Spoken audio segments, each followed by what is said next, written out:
The Rickey Smiley Morning Show. It's the front page news. It's what's trending now. I'm sure you all know by now, 10 days ago, on November the 5th, Travis Scott Astroworld concert became one of the deadliest live music events in history, leaving 10 people dead and many more healing both physically and mentally. Now, many people are questioning who is to blame for this catastrophic event, as more than 100 lawsuits have already been filed. Now, joining us this morning is Attorney Keisha Perry-Walker with the Perry Law Group, an entertainment law firm based in Atlanta. Now, her past and present clients include various artists and producers and songwriters, and she also served as production legal on season 3 and 4 of the Rickey Smiley For Real. Attorney Walker is going to help us break down some of the Astroworld tragedy that happened and who could be held liable. Miss Keisha, good morning. Good morning, Ricky. How are you? Hey, I'm good this morning. Thank you at short notice for joining us. I really want to try to unpack some of this stuff now. The Houston Police Chief Troy Fenner has said during a press conference that he voiced concerns about public safety to Travis Scott and the team prior to the show. Now, why do you think the concert was still allowed to go on? Well, I think part of it is money. And Chief Fenner did discuss that based on some issues that happened during Astroworld in 2019. And he did voice concerns about the crowd control, but at the end of the day, the police does not control who rents the venue, if that makes sense. They are there for control, and unless it was indicative early on that it could be a public nuisance or that there could be this caliber of tragedy which no one expected, then the police really wouldn't have had the authority to shut it down. But you have venues that are owned by Live Nation, who was a promoter, and they get to say the say-so as to who does and does not perform at their venues. Well, from what you've seen, was there adequate security and medical personnel for this event? So from my research, they are stating that there was not adequate crowd control. So when these type of events are being done, it is a great deal of a logistical feat that has to be done. Right. Just in doing some of the research and also experts who work with this type of crowd, and we're talking about, it was 50,000 people there. The venue is, I think the max capacity of that venue is 200,000. So we're talking about a fraction of what the venue could actually hold. But for a crowd of this size, and we know that when we are talking about hip hop, that's very different than if you are going, to a Daniel Caesar concert, right? It's a different type of crowd. It's a different type of energy. So you have to prepare for those things. And I don't know that that was adequately prepared for, especially considering that with past concerts for Travis Scott, it has gotten a little out of hand. Now, Attorney Perry-Walker, question. There has been a lot of backlash as to why it is Travis or the event producers or Houston Police Department did not just stop the show. Now, there's a video that you can see how close the ambulance was actually in front of the stage while they were trying to exit the venue. And in the background, Travis was still performing. So in your opinion, could Travis be held accountable for not stopping the show completely?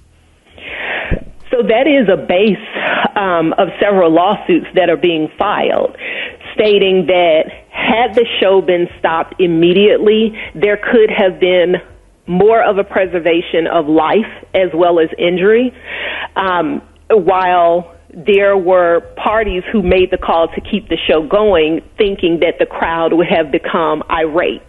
The hard thing in all of these situations is we all have the benefit of hindsight about what could have been done or what should have been done. Honestly, if the show would have been stopped, I don't know what the impact that would have had based on how bad the crowd surge had already become at that point. Right. Right. It's, it's a hard call on either side. But personally, if I am in the venue and I am advising my clients, I'm advising them to stop the show immediately. Period. Just because, again, at some point, exactly what we're dealing with right now, people began to look at it as you didn't care about your fans. You were concerned about the performance, making sure that all of that was done. And that's where the issues come in. So if I'm there and I'm noticing that there are multiple issues going on, we're going to pause the show immediately. That's the call that I made. Right. Okay, so with honoring the refunds for anybody who'd like to get their money back from the event, Travis has said that he was going to do that. But now there's some legal representatives saying that that's just a ploy to get people to waive their right to legal action later on. So if people get a refund on their tickets, are they waiving their right to sue? It depends on whether or not our great waiver of liability language comes with that refund. Because sometimes, it's just like if you guys have gotten those notifications that say, hey, there's a class action suit by you accepting this sum and this amount, you waive all other rights in this matter. It depends on if that refund is attached to that type of language whereby you're saying, hey, this is compensation for any emotional distress, injury that you have received in the course of attending this concert. Now, so it's possible. Now, I have to ask you this. Now, if you defending Travis Scott or whatever, what would be your first and next move? So first and foremost, the biggest thing with Travis is right now, I feel like he has expressed a position of empathy, but the more that he talks, the more that they're going to use not only what he's saying now, but things he has said and done in the past against him. My first line of defense at this point is to have him to be quiet. Right. That is the most important thing, in my opinion, simply because when you have already expressed your condolences, he has offered to pay for the funeral services, because again, we are talking about one human that is showing empathy and sympathy for the loss of another human being's life, multiple, as well as injuries, and these are fans. Right. However, if I am an attorney on the other side, every single move, every single thing that he says, I am looking and creating a strategy as to how I can use that in order to show, this is why you are at fault. Right. So, attorney, now it's also being reported that Drake is going to be sued because he was a performer at the festival. And then there's also a rumor about Kylie Jenner is going to be sued. Can these people both be sued? Well, the hard thing about the United States system is anyone can be sued for anything. So can they be sued? Absolutely. Is there going to be grounds or standing, or will they prevail against them? That is where the nuances come in. 9 times out of 10, Drake has an indemnification provision by him performing there, which an indemnification provision just says, hey, if something happens while I'm performing that is not my fault, you have to cover me. So even if Drake, Kylie Jenner, well, Kylie may be a little bit different because she's not performing. It's almost like a kitchen sink approach when things like this happen. We're going to sue everybody that even looked like they remotely could have been involved, and we're going to see what sticks against whom. But can they be sued? Yes.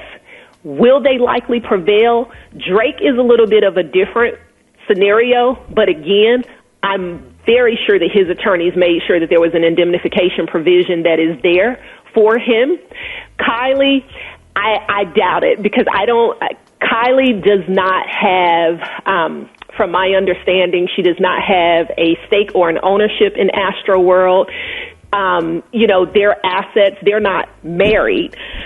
So it's not those connections that we normally could say, okay, you're connected like this. She's just the girlfriend and the mother of his children. So that one not likely to prevail. Thank you so much for joining us this morning, Attorney Keisha. We really appreciate this. This is a lot of information. Let everybody know real quick how they can follow you in the Perry Law Group. Yes, on Instagram and Twitter, I am at Keisha Perry ESQ.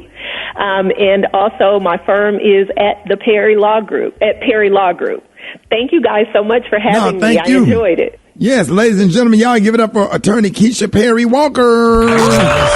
Morning Show coming up.